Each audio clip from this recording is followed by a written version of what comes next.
New York. What can I say except that I love it? Growing up in the South, I was shown a very specific version of this place on television and film. But to my great surprise, after living here for over a decade, I've discovered that there is so much more. My name is Allyshia, and I'm on a quest to show you a totally different side of New York and some hidden gems. So come on and get away with me, even if it's just for a day.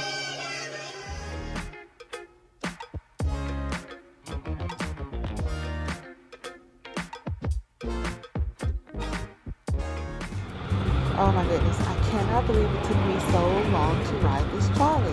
I'm so excited and I cannot wait to see what activities they have planned for us today. Let's go. We'll be sort of reformatting the trolley schedule and format. If you want to give me some feedback on that afterwards, we're looking to maybe expand the route.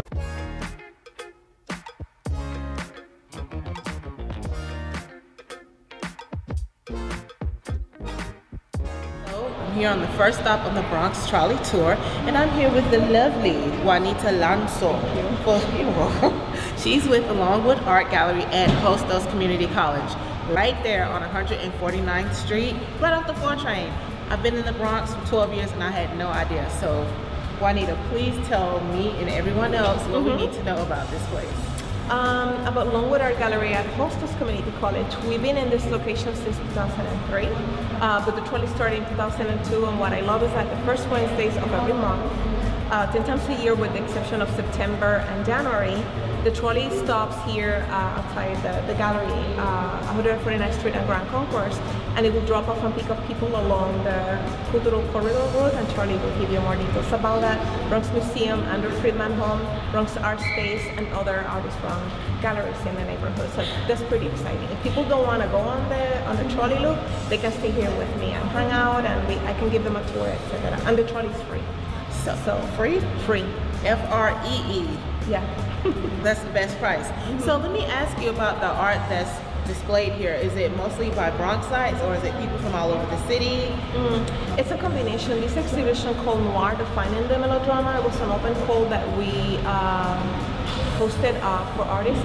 Most of them are from the Bronx because I do want to continue to offer the space as a platform for Bronx artists to exhibit their work. We do about between 2 and 4 exhibitions a year, and it's mostly Bronx artists because I feel that we have many wonderful artists in the borough and I want to showcase them. We also have artists from New Jersey, Manhattan, Harlem, East Harlem, New Jersey, because I want them to go out and tell the world that we're amazing and that the Bronx is a happening, wonderful place. So it's a balance, but I work mostly with Bronx artists and artists of color, of course. So. Well, I mean, that's perfect. Now, let me ask you this. What brought you to, are you an artist yourself? I mean, you have the look, obviously. So Thank you. I would just like to know, for someone like the students or someone from the neighborhood, what can we expect from the Longwood Art Gallery? Do you have ongoing events, monthly events that maybe the kids can participate in as well? My exhibitions have a political theme. It borders more in the socio-political aspects, so they're not like friendly, like child-oriented exhibitions. However, all of the issues that are here about the Bronx, urban culture, there's something you can share with your family, of course. I'm a visual artist, but I like to keep an eye and take the pulse of socio-political events that are happening. So our exhibitions respond to that also. Film, popular culture, music, the current politics, equity, LGBTQ issues. So it's something that I do want to keep an eye on things, and artists are already doing artwork about that. So creating the exhibitions gives them that opportunity. So okay, awesome. Thank you so much for giving us a little bit of background. So.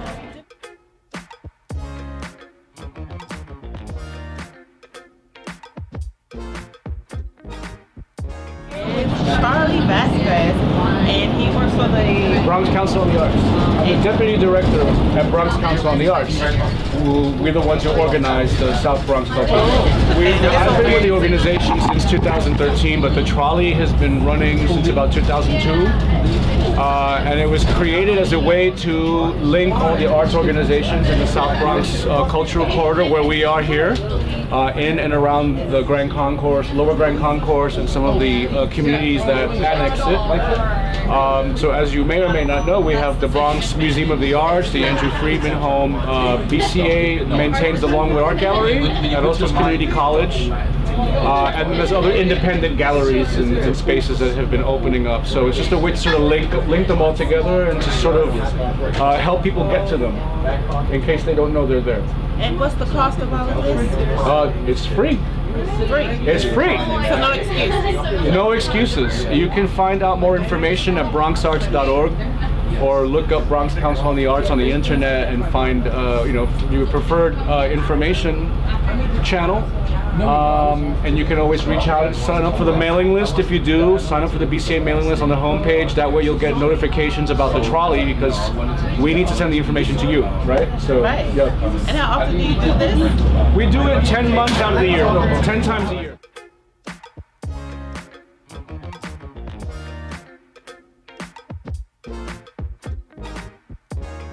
Yeah. Hey guys, so we're at another stop on the Bronx Trolley tour, and I'm a little embarrassed to say I didn't know about this place because I pride myself in knowing about all majestic things in the city limits. The Andrew Friedman home is absolutely gorgeous, and it's right here on the Grand Concourse, and it used to house rich people back in the day. And what a lot of people do not know about the Bronx is that people used to move from downtown uptown. So this is where all the rich people used to live until, I guess, the changes took place. But the Bronx is still a very beautiful place to visit. So let's go in. I feel like I'm about to go into a fairy world. Follow me to Secret Garden. Oh my God. This is like a fairy tale land. And it even includes a black cat.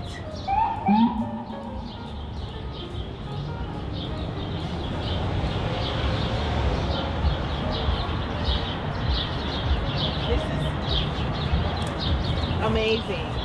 And look, they even have a crown over here.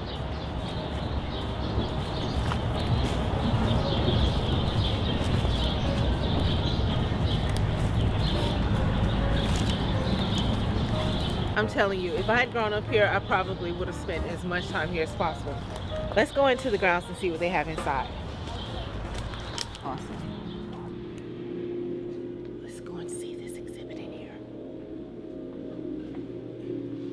So this is a video installation by Japanese artist Akira Fujimoto. His work is a part of the cultural project Not Yet Free by a company called One Future. Their events were created to explore themes of social justice, and we were lucky enough that it was featured right here in the Bronx. You know, this series is actually a follow-up to similar cultural programs that were produced in Hiroshima, Japan, and Johannesburg, Africa. Yes. Back in 2015 and 2016, this all took place, and then they brought it over here to where? The Bronx.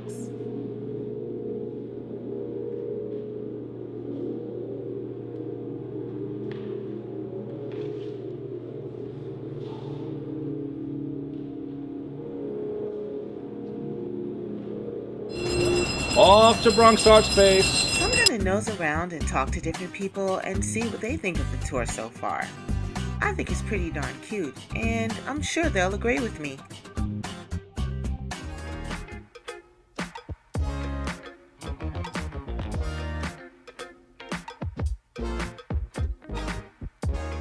I'm actually doing a project for my photography class. I'm just doing taking pictures of different parts of the Bronx, because I just personally tired of people saying that the Bronx is nothing but a place where people do like violence and crime all the time, and I just wanted to show that there's more to it, that just give it like a more brighter perspective.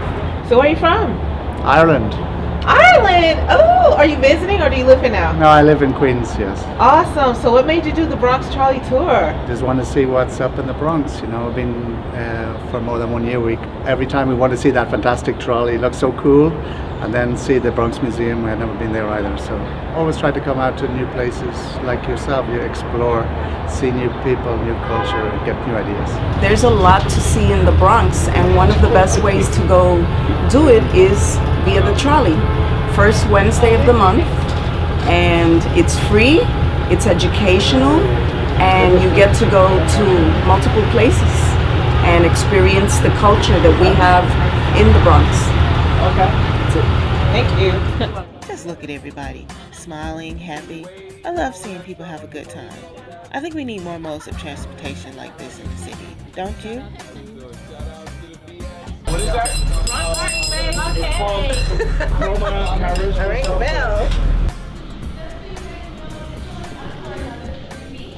And then our next show is the Art of Chapter. We're doing a breakfast breakfast. If you're familiar with them, they're a great Luckily, we were able to make a couple of more stops on the trolley tour. We got to stop by the Bronx Museum, and we got to stop by the Bronx Art Space.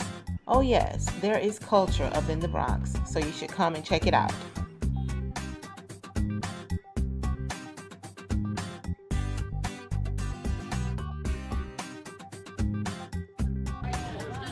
I think it's pretty safe to say that this Bronx trolley tour was a load of fun.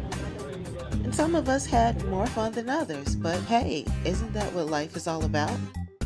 All aboard! Next stop, Museum of the Moving Image.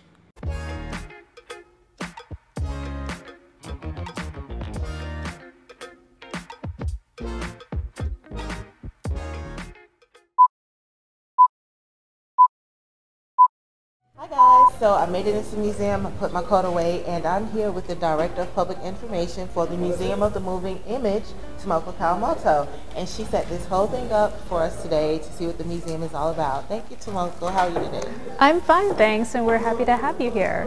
Okay, so tell me, what does the Director of Public Information do for the museum? Well, as in that role, I am basically the PR manager. I get information out to media, and whenever we have requests to film here, they typically go through me. And you know, the ultimate goal is to have people read about us, find out about us, and come visit the museum. Awesome. So I have a question that has always kind of intrigued me.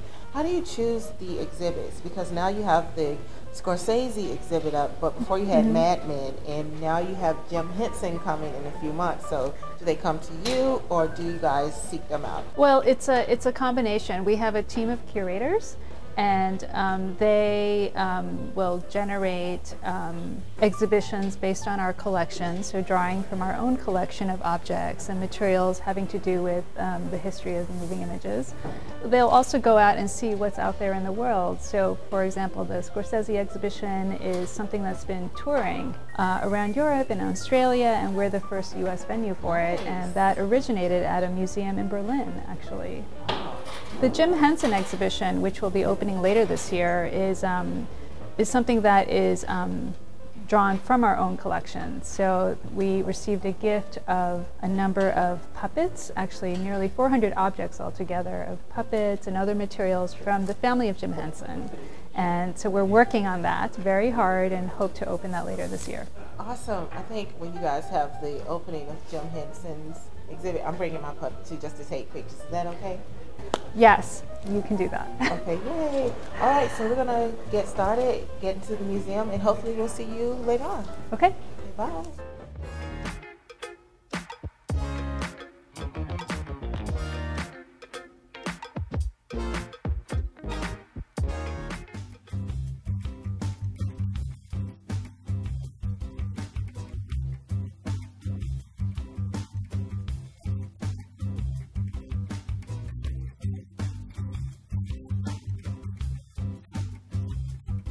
Okay, folks, be kind. This is my first time in a recording booth, so let's see how it goes.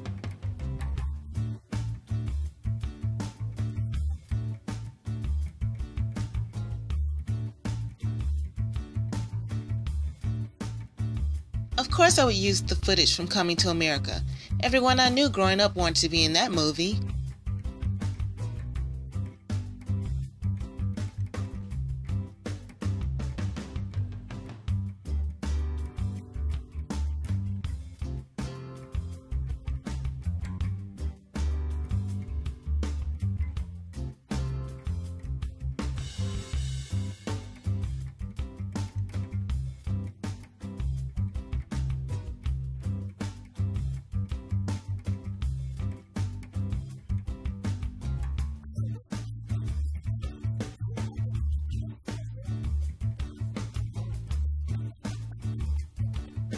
Oh my God, that was kind of terrible. But I'm done. Let's see how it goes.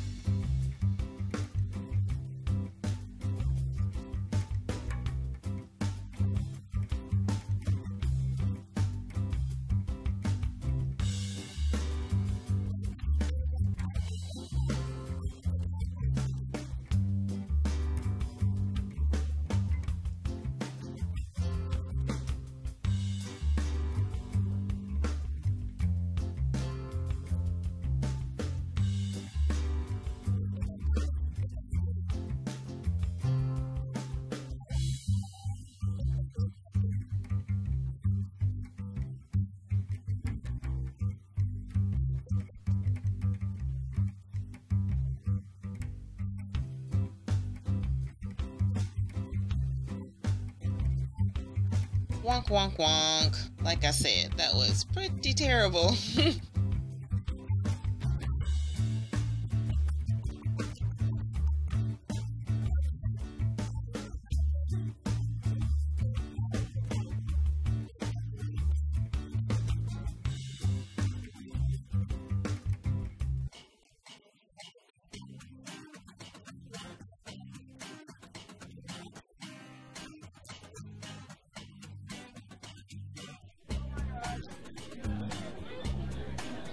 Being able to do this is pretty darn cool, but I bet if I could draw for real, I'd be a bad mamma jamma.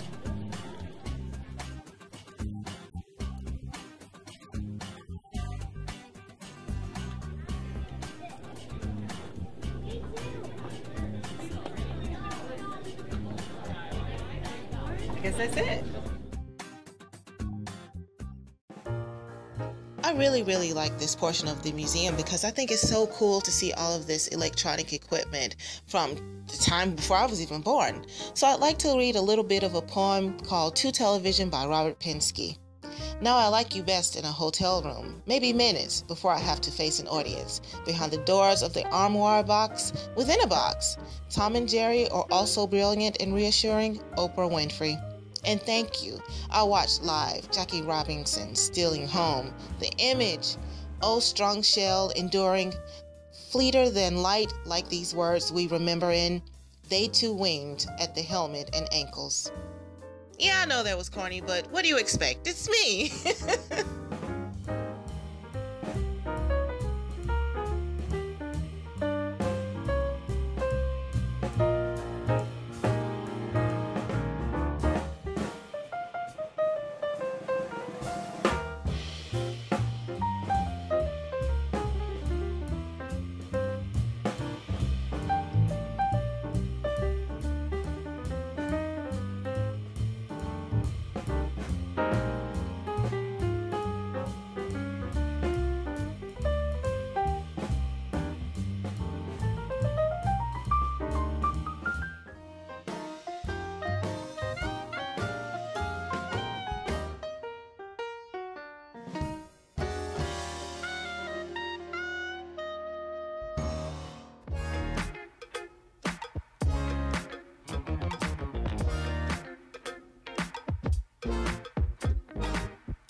Okay, tomorrow. you have to tell me about the design of this theater. This is one of the funkiest theaters I've ever been to. I mean, blue, I love it. Tell me about it. Sure, yeah. Well, the museum, we opened here in 1988, but more recently in 2011, we renovated and expanded the museum. And so this theater is pretty much a new theater. In 2011, we built onto the back of the building and we totally renovated the whole lobby and built 2 theaters and a new education center. And this was all designed by Thomas Laser, the architect, who's amazing. He did an amazing job. And especially with this theater, he wanted to have visitors and moviegoers think of going to the movies like going on a space journey. And so that's why you have this kind of intense blue. When the lights go down and the movie's on the screen, you have this almost this feeling like you're almost floating in the theater while you're watching the movie. And I think you really do feel that way when you see a movie in this theater.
Starting to feel like I'm in a game, like Legends of the Hidden Temple, which is pretty cool if you think about it. But now, it's time to go see something else. So I'm going to stick around for the Fist and Sword series that they show here the first Friday of each month. But before I do that, how about I partake in a little bit of shenanigans at the museum? You know, Allyshia style.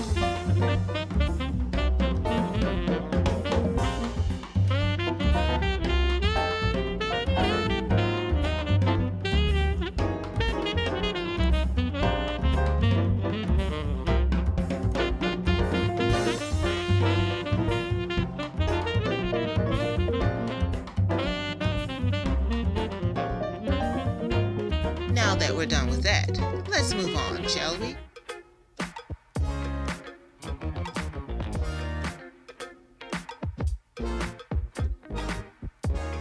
So I stayed tonight to take part in one of my favorite things about the museum, the Fist and Sword series. The series is curated by Warrington Hudlin, a pioneer in the black film industry. If you don't know who this man is, a Google search will definitely change that. He's the founding president of the Black Filmmaker Foundation, and he's also vice chairman of the board of trustees for the Museum of the Moving Image. Oh, and did you know that he was also the producer of one of my favorite films of all time, Boomerang? Can you say legend? About what made you want to do martial arts film? Right. Back in the 70s, me and my friends would always go to Chinatown in Manhattan. Okay, Chinatown in Manhattan. And we like a half dozen guys in the movie theaters. We nothing but Chinese people and brothers from the old school, brothers who were either from the Nation or in Panthers, and we would go there to see the martial art techniques. There were techniques in these movies we would not learn in the school. So we go there all day. Okay, brother, you watch the hands, I watch the feet. And then we watch it again, and we just change. So we learned things and really got involved in the culture. Now, unfortunately, VHS and DVDs killed those theaters. They were no longer financially viable, so they disappeared. And all the audiences who loved those movies, like myself, had no place to go to see it on the big screen. So I was invited to join the board of trustees here at the Museum of the Moving Image. I said, listen, I'm happy to join, but there's one thing I like to bring with me. They said, what? I said, these movies are so fantastic. They said, sure. And so I've reconstituted that audience. They come here once a month for the best movies from Hong Kong, from Thailand, from Japan, from Korea. I mean, superstar stuff. Superstar. And sometimes they come in person. We had in person Tony Jaa, Maurice Crump, the full cast of Ray Redemption. So this is, I think, the East Coast, U.S. headquarters, the benchmark, the landing post for Hong Kong martial art action movies. You know, I believe Warrington might just be right, and here are a couple of pioneers in the music and martial arts industry that agree with him.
Man, like I told you, I absolutely love discovering things here in the city that are off the beaten path.